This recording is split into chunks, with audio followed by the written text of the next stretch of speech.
오늘 주신 하나님의 말씀 마태복음 21장 23절부터 27절의 말씀입니다. 같이 말씀 봉독합니다. 23절 예수께서 성전에 들어가 가르치실새 대제사장들과 백성의 장로들이 나와 이르되 네가 무슨 권위로 이런 일을 하느냐 또 무슨 이 권위를 주었느냐. 예수께서 대답하시되 나도 한 말을 너에게 물으리니 너희가 대답하면 나도 무슨 권위로 이런 일을 하는지 이르리라. 요한의 세례가 어디로부터 왔느냐 하늘로부터냐 사람으로부터냐. 그들이 서로 의논하여 이르되 만일 하늘로부터라고 하면 어찌하여 그를 믿지 아니하였느냐 할 것이요 만일 사람으로만 하면 모든 사람이 요한을 선지자로 여기니 백성이 무섭다 하며 예수께 대답하여 이르되 우리가 알지 못하노라 하니 예수께서 이르시되 나도 무슨 권위로 이런 일을 하는지 너에게 이르지 아니하리라. 아멘. 이는 생명의 말씀입니다. 추석 잘 보내셨습니까? 네. 몇 분만 잘 보내시고 다른 분은 잘 못 보내신 것 같아요. 우리가 특별한 추석을 맞이하죠. 사실은 추석이라고 하지만 우린 일터에서 더 땀 흘리면서 일을 해야 되는 수고가 있으니까 말입니다. 어떤 한가위 추석이라고 하는 것이 뭔가 생각해 보니까 한가위라는 말은 한은 크다고 하는 말이에요. 가위라는 말은 가운데라는 말. 즉 한 달에 가장 가운데 큰 달이 뜨는 날을 기념해서 한 해 동안의 농사를 제사하고 새 음식을 만들어서 제사하면서 또 선조들의 은혜를 기억하고 또 이웃들과 더불어 함께 나누는 그런 절기가 한가위 계절인 것을 사전을 통해서 알게 됐습니다. 그런데 이 한가위 계절 속에 좋은 전통 가운데 하나는 공동체가 만들어지는 기회가 된다는 것. 마을의 공동체, 집안의 공동체가 만들어지는 그것이 중요한 목적이라고 생각합니다. 어떤 사람들은 추석이라고 제사하고 한가위 다 지키라 그랬더니 여행만 다닌다고 이렇게 말하지만 생각해 보니까 그 여행 가는 것도 공동체를 위한 것이라고 생각해 보면 아주 잘못된 것만은 아니로구나 이런 생각도 하게 됐습니다. 그런데 행여 이 추석 때문에 오히려 좀 불편한 분은 없으신지 모르겠어요. 사람들이 얼마나 약하는지 지나가는 말 한마디에도 마음이 요동하고 속상하고 그럴 때가 있지 않습니까? 추석 때 만나지 않던 사람들을 만나게 되어지고 또 이전에 없던 문제들을 다가와서 여러 가지 어려움 속에 있는 분은 없는지 모르겠습니다. 어느 집안에는 문제가 생겨도 문제를 쉽게 해결하는 집안이 있는가 하면 어떤 집안은 문제가 생겼을 때 그 문제가 쉽게 해결되지 않아요. 왜 그럴까요? 그 집안에 권위자가 있는 가정은 문제가 쉽게 해결되어져요. 그런데 권위자가 없으면 이 콩가루 집안이 되어지면 문제가 해결되지 않죠. 다 저마다 옳은 소견을 말하니 말입니다. 권위의 문제가 중요하다. 오늘 성경에 있는 이야기는 예수님이 백성들과 더불어 지도자들과 더불어 권위의 문제를 갖고 충돌하는 내용이 본문에 있는 이야기예요. 이런 일을 누가 시켰느냐 어떻게 하느냐 이런 얘기가 반복되는데 이런 일이 뭔가 이 성경 앞에 이런 일이 있었어요. 예수님이 십자가를 앞에 두고 있었을 때 예루살렘 성에 입성을 하고 성전에 아주 환영을 받으며 입성하지 않았습니까? 그랬는데 어떤 일이 발생했냐면 성전에서 장사하는 사람들이 있는 것을 보고 어떻게 기도하는 집을 하나님의 기도하는 집을 장사의 소굴로 강도의 구릴로 만들었는가 하면서 그 싹을 다 뒤집어 엎는 일이 벌어지게 되어져. 그리고 이어지는 얘기가 오늘의 말씀입니다. 23절 보세요. 같이 한번 읽어봅시다. 23절 시작. 예수께서 성전에 들어가 가르치실새 대제사장과 백성의 장로들이 나와 이르되 네가 무슨 권위로 이런 일을 하느냐 또 누가 이 권위를. 자, 성전의 뜰이라 그랬어요. 권위는 누구에게 있어요? 대제사장에게 있는 것이죠. 사실 장사하는 사람이라고 해서 상을 둘러 엎었다고 말하지만 그것은 그들이 스스로 한 것이 아니라 그 성전들의 권위를 갖고 있었던 대제사장이 허락한 일이거든요. 그런데 그것을 뒤집어 엎었으니까 그는 대제사장이 뿔이 날 수밖에 없는 거죠. 내가 허락한 일을 내가 누군데 그걸 뒤집어 엎으면서 하나님 얘기를 하느냐고 이야기하고 있는 것이죠. 내가 무슨 권위로 이렇게 내가 준 권위를 무시하고 이렇게 어지럽히고 있느냐 하는 얘기. 어떻게 대답을 해야 될까요? 난처하게 됐어요. 그래도 예수님께서 이렇게 말씀해요. 내가 대답하겠다. 그런데 대답하기 전에 내가 먼저 묻는 말에 너희들이 대답하면 나도 대답하겠다. 질문할 때 대답하기 난처하면 다시 질문하는 거예요. 요즘에 정치인들도 그렇게 많이 하죠. 사실 사람들이 이야기할 때 보면 다 자기 생각이 있어서 말하는 거잖아요. 그러니까 그 생각을 먼저 말해보라고 이야기하고 있는 것이죠. 너희들이 전에 내가 묻는 말에 대답해 먼저 대답하라. 그러면 나도 무슨 권위로 이런 말을 하는지 너희들에게 이르리라 하면서 물었던 질문이 25절에 있어요. 25절에 요한의 세례가 어디로부터 왔느냐? 하늘로부터 왔느냐? 사람으로부터 왔느냐? 세례 요한의 얘기를 묻고 있는 거예요. 질문을 받은 대제사장, 질문을 던졌던 대제사장 고민에 빠졌어요. 당시 사람들은 세례 요한이 하나님의 약속하신 그 메시아가 아닌가 그런 생각을 갖고 있었던 것이 그 시대의 사람이었습니다. 지도자들이 인정하지 않았지만 그러던 요한이 당시에 세상이 다 아는 헤롯의 잘못을 지적했다가 죽임을 당하는 장면의 이야기가 성경에 있어요. 그런 백성들의 마음이 어떤 마음이겠어요? 고민이 됐습니다. 요한의 권위가 하늘로부터 온 것이라고 이야기하면 왜 너희들은 믿지 않느냐고 그렇게 다고칠 것이요. 사람으로부터 말미암았다고 이야기하면 온 백성들이 다 세례 요한을 하나님으로 보낸 선지자로 알고 있는데 아마 그를 무시하면 밀란이 일어날까 두려운 마음이 이 지도자들 속에 있었던 것이죠. 대답을 하지 못하니까 예수님께서 너희들이 대답하지 않으니 나도 못하겠다. 그리고 넘어가는 이야기가 오늘 성경에 있는 이야기예요. 자, 이게 본문인데 먼저 질문은 이 권위의 문제를 갖고 이야기하는데 왜 예수님은 미안합니다. 세례 요한의 이야기로 자기의 대답을 대신하고 있는가 하는 얘기가 첫 번째 질문이에요. 세례 요한이 죽임을 당한 이유가 한 가지 이유 때문입니다. 세상의 권위를 갖고 있던 사람이 헤롯이지만 헤롯이라도 하나님의 권위 앞에 잘못한 것을 잘못한 것이라고 지적하는 사람이 헤롯이었어. 요한이었어. 왜 그랬을까요? 세상의 권위보다도 더 큰 권위가 있음을 인정하고 하나님의 뜻 앞에 순종하려고 하는 마음이 세례 요한에게 있음을 이야기하고 있는 것이다. 예수님의 권위가 어디서부터 오느냐고 묻고 있는 것이지 않습니까? 예수님의 권위도 하나님으로부터 온 것임을 이야기하고 있는 거야. 그러나 그렇게 정직하게 얘기하면 가만두지 않을 것이기 때문에 그 말을 하지 못하는 것이죠. 세상의 진정한 권위는 자기에게 있는 것도 아니고 자리에 있는 것이 아니라 어떤 힘의 세상 권력에 있는 것이 아니라 하나님의 권위 앞에 자기의 뜻을 순종하려고 할 때 바로 거기에 하나님의 권위가 그에게 임한다고 하는 말씀이 오늘 본문에 있는 이야기였습니다.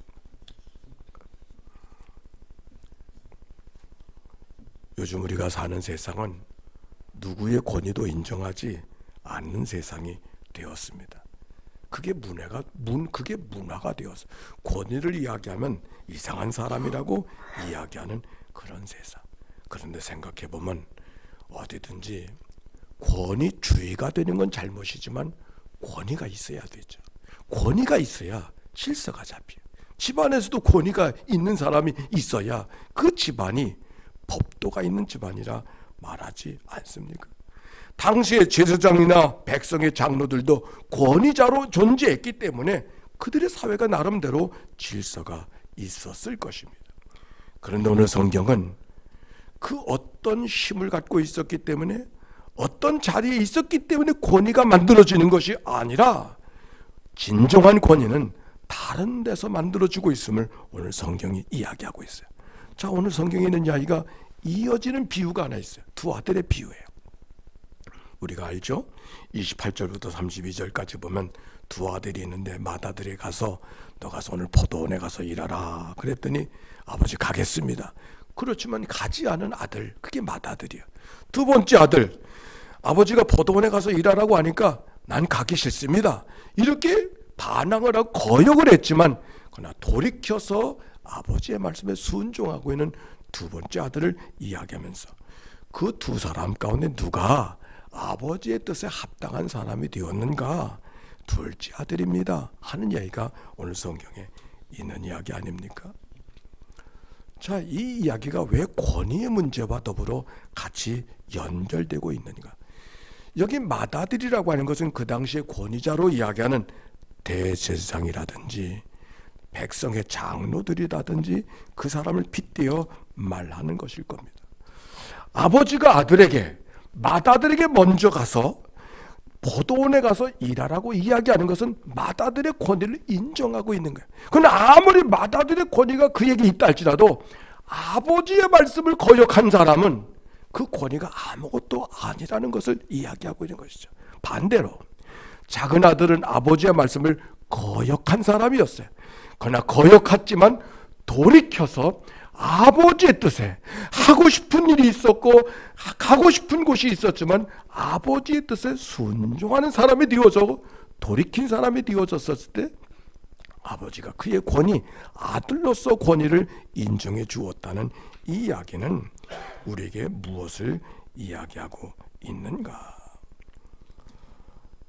권위로는 세상의 대제사장을 따라갈 사람이었고 백성의 장로들을 따라갈 수 있는 사람이 없지만 그에게 주어지는 직분이나 그에게 주어지는 자리가 그를 권위로 만들지 못한다는 메시지를 오늘 성경이 이야기하고 있는 거예요. 자, 우리가 사는 세상은 늘 누가 더 권위가 있느냐고 하는 문제로 얼마나 많이 씨름을 합니까? 직장에서는 안 그러나요? 교회가 그럴 때가 있죠. 교회가 권위의 문제 때문에 시험 들기도 하고 그것 때문에 또 다른 욕망을 보이는 그런 일들이 얼마나 많이 있는지 모르겠어요. 교회 역사도 보면 그 권위 때문에 얼마나 많은 씨름을 했는지, 특별히 교회 지도자, 최고 지도자였던 교황에 대한 권위를 얼마큼 인정해야 되느냐고 하는 문제가 교회 역사의 모든 역사 아닙니까?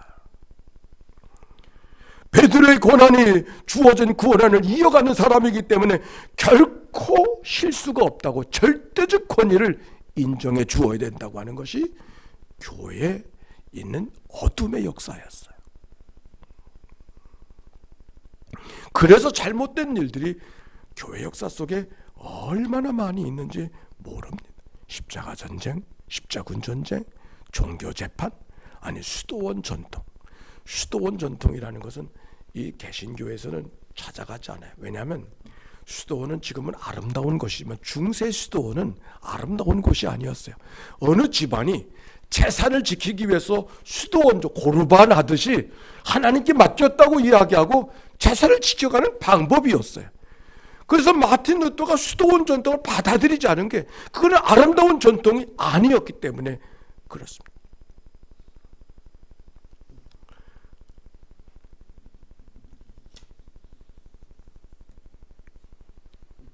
우리들의 사회는 권위를 인정하지 않는 시대 속에 삽니다. MZ세대, 아니 자기 판단, 자기 말, 자기 결정이 최고의 권위를 갖고 살아가는 세상, 남의 이야기를 들으려고 하지 않는 세상. 누구만 그런 것이 아니라 나나 너나 우리가 사는 세상이 그런 세상이 되어져 버리고 말았습니다. 권위가 있어야 질서가 있는데 권위를 인정하지 않은 이 세상 속에 우리가 어떻게 하면 진정한 권위를 만들어가며 살아갈 수 있겠는가? 이게 우리의 고민이고, 근데 오늘 성경은 너무 귀한 것을 가르쳐주고 있는 거예요. 맏아들은 맏아들이 되었다는 것 자체로 이미 권위가 있어요. 그러나 아무리 맏아들이라 할지라도 그가 더 큰 권위 앞에 자기의 삶을 순종시키고 받들어 가려는 마음이 없으면 그 권위는 없는 것과 다름이 없다고 하는 말씀. 오늘 성경의 말씀으로 말하면 창녀나 세리와 같은 전혀 권위는 바닥에 떨어져 있는 사람이지만 돌이켜서 하나님의 권위 앞에 자기를 순종시키려고 할 때 하나님의 그를 오히려 권위 있는 자로 세워주신다는 말씀이 오늘 본문에 있는 이야기인 것이죠. 권위를 이야기하면 종교개혁자 마틴 루터를 이야기하지 않을 수가 없습니다. 종교개혁을 일으켰던 마틴 루터가 제일 먼저 했던 일은 라틴말로 되어지는 성경을 독일어로 번역한 거예요. 아니, 성경 번역한 거 당연한, 아니, 그게 아니에요. 그 당시는 교회 권위를 대단하게 지키려고 하는 것 때문에 성경은 꼭 라틴말로만 읽어야 돼. 라틴말로만 되어져야, 다른 말로 번역하면 안 되는, 그건 권위에 대한 도전으로 받아들여지던 그런 시대였어요. 그러니 라틴말을 누구나 압니까? 그러니까 사제들이 모든 교회 권위를 독점하는, 왜? 그들만 알고 있으니까, 그들만 성경을 읽을 수 있으니까. 그러니까 그들이 하는 말은 법이요, 거기다 대꾸를 할 수가 없어요. 그게 바로 권위를 지켜가는 그들의 방법이요. 거기에 대해서 마틴 루터가 독일 말로 성경을 번역한 거예요. 누구나 읽을 수 있는 것. 즉 사제들만 알던 진리를, 사제들만 알던 성경을 누구나 할 수 있는 말씀으로 알게 했던 것이 바로 마틴 루터의 이야기. 어찌 보면 사제였던 루터는 자기의 권위를 까발리는 거예요. 나만 알고 있고 성경이 그랬다 이 얘기하면 누가 거기다 대꾸를 합니까? 왜? 근데 그 성경은 나만 읽을 수 있거든. 근데 누구나 읽을 수 있는 말씀으로 바꿔놓았다. 루터는 어찌 보면 자기 권위를 세우려는 사람이 아니라 자기의 권위를 내려놓는 사람, 자기의 권위를 깨트리는 사람, 자기의 권위를 무너뜨리는 사람이 루터였어요. 그래서 죽음 앞에 섰던 거예요. 결국 자기의 권위를 내려놓은 그 루터를 통해서 오늘 우리가 예배하는 이 자리가 만들어졌다는 생각을 해보면, 루터는 자기 권위를 내려놓았지만 내려놓은 그 루터에게 하나님의 권위를 인정해 주셔서 오늘 우리가 하나님 앞에 예배하게 되어졌다는 생각을 갖게 되니 놀라운 진리가 그 속에 있어요. 다른 말로 권위를 세우려고 해서 세워지는 것이 아니에요. 오히려 내가 갖고 있는 권위를 까발리고 내려놓고 깨트리고 부수고 바닥에다 그것을 내놓자고 할 때, 내려놓을 수 있을 때 하나님의 그를 세워주시는 권위가 그에게 임할 수 있다는 말씀. 집안의 권위, 왜 우리 집에는 권위가 없나? 왜 나에게는 그런 권위를 주어지지 않는가? 내가 나이가 제일 많은데, 내 힘이 제일 큰데, 사람들은 목소리를 높여서 권위를 세우려고 하고 어떤 자리를 통해서 권위를 세우려고 하지만, 그러나 권위는 목소리가 높인다고 세워지는 것도, 자리가 달라졌다고 세워지는 것도 아니라 자기를 더 큰 권위 앞에 순종시키려고 할 때 하나님이 그에게 허락하시는 권위가 임하게 될 줄로 믿습니다. 오늘 성경의 이야기는 권위의 문제로 씨름하지만, 그러나 성경을 통해서 받은 제 메시지는 신학적 문제가 아니라 지금 예수님이 백성의 지도자들과 권위의 문제를 갖고 논쟁하고 있지만 지금 예수님이 그럴 때가 아니잖아요. 당장 내일 되면 죽는 십자가가 앞에 있어요. 생각해보면 기가 막힌 자리요. 지금 백성들의 지도자들과 권위의 문제를 가지고 이렇게 얘기할 때가 아닌데도 불구하고 담담하게 하나님의 말씀을 가르치고 있는 예수님의 모습은 어떻게 그것이 가능했을까? 다른 것이 아니에요. 하나님의 권위 앞에 붙들려진 오늘을 살고 있었기 때문에 내일 하늘이 무너지는 것 같은 십자가가 닿게 다가온다 할지라도 그것이 더 이상 예수님에게 짐이 아닌 것이죠. 오히려 평안과 소망과 용기와 믿음의 삶을 본보여주고 있는 이야기가 오늘 성경에 있는 이야기. 더 큰 권위 앞에 자기를 순종시키려고 하는 그 예수님의 마음이, 진정한 권위가 그에게 있음을, 아니 우리가 어떻게 살아가야 될 것임을 말씀하고 있는 것이죠. 추석 때문에 마음이 불편해진 분이 계시나요?